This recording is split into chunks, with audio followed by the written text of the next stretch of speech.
حضرت علی المرتضیٰ رضی اللہ تعالیٰ عنہ تینوں خلفاء کے زمانے میں بڑے اچھے مقام پہ اچھی پوسٹ پہ رہے۔ حضرت عمر فاروق رضی اللہ تعالیٰ عنہ ایک مرتبہ لوگوں میں آئے کہنے لگے مجھے مبارکباد دو، مجھے مبارکباد دو۔ حضرت علی رضی اللہ تعالیٰ عنہ نے نکاح کا وعدہ کر لیا تو کہنے لگے کہ مجھے مبارکباد دو کہ میں نبی علیہ الصلوۃ والسلام کے خاندان سے قرب کا تعلق میرا ہونے لگا ہے۔ میں نے رسول اللہ صلی اللہ علیہ وسلم سے سنا ہے کہ قیامت کے دن سارے نسب ختم ہو جائیں گے سوائے محمد کے نسب کے، اور میں نے الحمدللہ یہ قائم کر لیا۔ حضرت عمر فاروق رضی اللہ تعالیٰ عنہ علی کے داماد تھے۔ حضرت ام کلثوم رضی اللہ تعالیٰ عنہ جو حضرت علی اور فاطمہ کی صاحبزادی ہیں، ان سے ان کا نکاح ہوا۔ ہمارے معاشرے کے اندر صحابہ کرام سے آپس میں محبتوں کا جو تعلق ہے وہ پورے اچھے طریقے سے محسوس نہیں ہوتا، اور بعض لوگ غلطی سے غلط فہمی کی وجہ سے یوں سمجھ لیتے ہیں کہ شاید سیدنا علی رضی اللہ تعالیٰ عنہ اور اوپر کے جو تینوں خلفاء ہیں ان کے اندر کسی قسم کی کوئی بھی دوری یا رنجش یا کوئی ناراضگی تھی، تو قطعاً ایسا نہیں تھا۔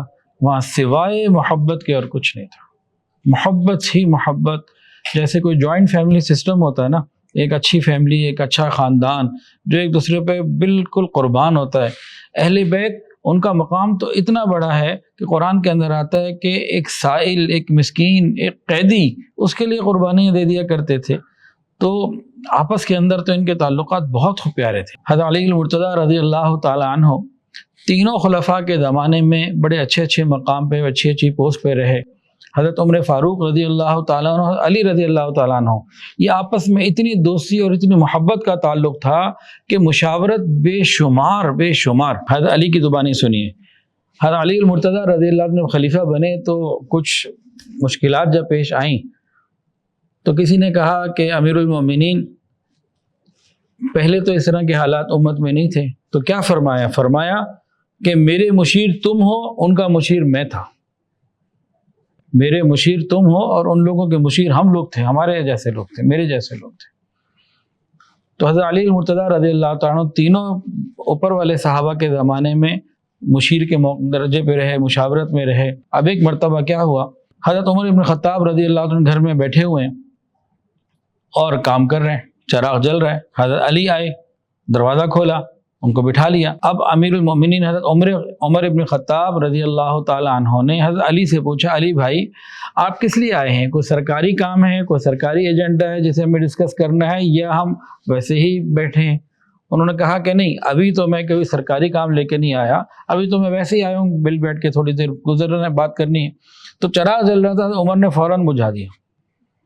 انہوں نے کہا کہ مہمان کے آنے پہ چراغ جلایا جاتا ہے کہ جلتا ہوا بجھایا جاتا ہے؟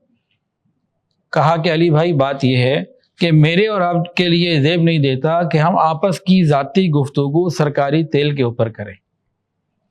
تو اس واقعے سے ظاہر ہوتا ہے کہ ان کا آنا جانا بہت زیادہ تھا، بہت گہرا تھا۔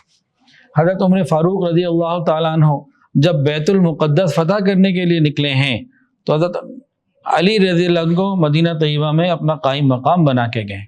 حضرت عمر فاروق رضی اللہ تعالیٰ عنہ جب بیت المقدس کی چابیاں لینے گئے ہیں، جو مشہور واقعہ ہے کہ غلام کے ساتھ گئے، کبھی وہ سوار ہوتا، کبھی آپ سوار ہوتے، کپڑوں پہ پیوند لگے ہوئے تھے، بیت المقدس کی فتح کے لیے جب گئے تو پیچھے حضرت علی رضی اللہ تعالیٰ عنہ کو اپنا قائم مقام بنا کے گئے، جیسے تبوک میں جاتے ہوئے نبی علیہ السلام نے اپنا قائم مقام حضرت علی کو مدینہ میں بنایا۔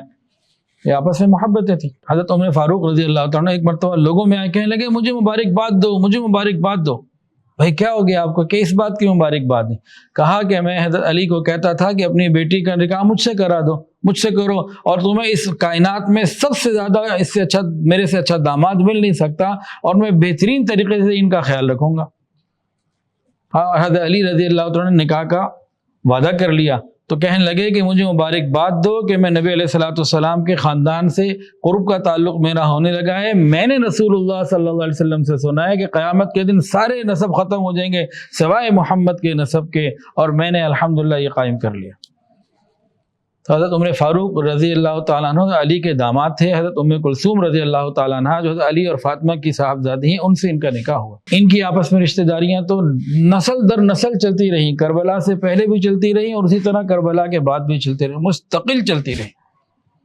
لمبی تفصیل ہے، کتنی تفصیلات میں جائیں، جتنا ہم غور کریں گے تو ہمیں اس میں گہرائی اور تعلقات اور رشتہ داریاں اور محبتیں ملتی چلی جائیں گی۔ چاروں خلفائے راشدین کے اندر کس طرح سے محبتیں تھیں، اس کا ایک واقعہ یہ بھی ہے کہ حضرت جعفر طیار رضی اللہ تعالی عنہ ان کی شہادت کے بعد ان کی اہلیہ جو حضرت علی کی بھابھی تھیں اسماء بنت عمیس رضی اللہ تعالی عنہ، ان کا نکاح صدیق اکبر رضی اللہ تعالی عنہ سے ہوا، اور اللہ تعالیٰ نے ان کو ایک اولاد عطا کی محمد بن ابو بکر جن کا نام تھا۔ محمد بن ابو بکر کو حضرت علی رضی اللہ عنہ جب دیکھتے پیار بھی کرتے اور یوں ایک محبت سے ایک بات فرماتے کہ ہے یہ ابو بکر کی پشت سے لیکن بیٹا میرا ہے، اولاد یہ ابو بکر کی ہے لیکن بیٹا میرا ہے۔ یہ محبت کی باتیں ہیں، ایک خاندان ہے، ایک دوسرے کے ساتھ تعلق ہے۔ اور حضرت ابوبکر صدیق رضی اللہ عنہ کے انتقال کے بعد اسماء بنت عمیس رضی اللہ تعالیٰ عنہ کی شادی حضرت علی رضی اللہ تعالیٰ عنہ سے ہوئی۔ یہ آپس میں محبتیں اور ایک تعلقات کی ایک اور مثال۔ اسی طرح ایک اور رشتہ بھی ہوا، حضرت حسن رضی اللہ تعالیٰ عنہ، حسن بن علی رضی اللہ تعالیٰ عنہ نے حضرت ابوبکر رضی اللہ عنہ کے بیٹے عبد الرحمن کی بیٹی حضرت حفصہ سے شادی کی رضی اللہ تعالیٰ عنہ۔ تو یہ آپس میں رشتہ داریاں نسل در نسل چلتی رہیں۔ اسی طرح سیدنا حسین بن علی بن حسین بن علی المرتضیٰ کا نکاح سیدہ جویریہ بنت خالد بنت ابی بکر بنت عبداللہ بن عمر فاروق سے ہوا، یعنی حضرت حسین رضی اللہ عنہ کے پوتے کا نکاح حضرت عمر فاروق رضی اللہ عنہ کے پوتے کی پوتی سے ہوا۔ یہ محبتوں کا سلسلہ، یہ رشتہ داریوں کا سلسلہ، تعلق کا سلسلہ نسلوں میں چلا۔ اور اسی طرح حضرت عثمان غنی رضی اللہ عنہ کے بیٹے ابان بن عثمان کا نکاح حضرت عبداللہ بن جعفر رضی اللہ عنہ کی بیٹی سے ہوا۔ عبداللہ بن جعفر کون ہیں؟ جعفر طیار کے بیٹے ہیں۔ عبداللہ بن جعفر کون ہیں؟ سیدنا علی رضی اللہ عنہ کے بھتیجے ہیں۔ تو یہ آپس میں محبتیں، یہ رشتہ داریاں اسی وقت ہوتی ہیں جب آپس میں تعلق ہوتا ہے۔ یہ نمونے کے طور پر چند رشتہ داریاں بتائی ہیں، ورنہ ان کی محبتیں، ان کے تعلق اور رشتہ داریوں کا ایک ایسا سلسلہ ہے جو ختم نہ ہونے والا محبتوں کا ایک سلسلہ ہے۔ اب ہمیں تو یہی معلوم ہے کہ آپس میں خدا نہ خاصہ کوئی اختلافات یا دوری یا رنجش ہے، لیکن آپس میں محبتوں کا ختم نہ ہونے والا ایک لازوال سلسلہ ہے جو نسل در نسل جاری رہا۔ ویڈیو کے نیچے سبسکرائب کے بٹن پہ کلک کریں، بیل کے آئیکن پہ کلک کیجئے تاکہ ہر نئی ویڈیو کی نوٹیفیکیشن آپ کو مل جائے۔